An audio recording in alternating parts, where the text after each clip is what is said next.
జగన్ ప్రభుత్వాన్ని మద్యం పాలసీ అయితే కరెక్ట్.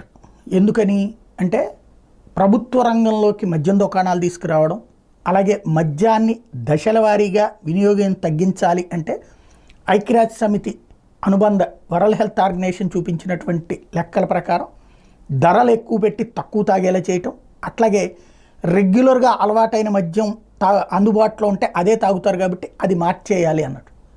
కానీ జనం అయితే మద్యానికి దూరం కావాలని కోరుకోలేదు. మహిళలు ఓ పక్కన మద్యం వద్దు అని చెప్తూనే ఉంటారు, కానీ వాళ్ళ భర్తల కోసం ఓట్లు అటే వేశారనడానికి సాక్ష్యం వైఎస్ఆర్ కాంగ్రెస్ పార్టీకి 10% ఓట్లు తగ్గడం అన్నట్టు.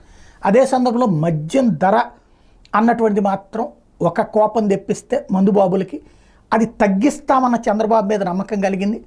అదే సందర్భంలో మళ్ళీ పాత బ్రాండ్లు లైన్లోకి తెస్తారు అన్నటువంటి అంశం ప్రధాన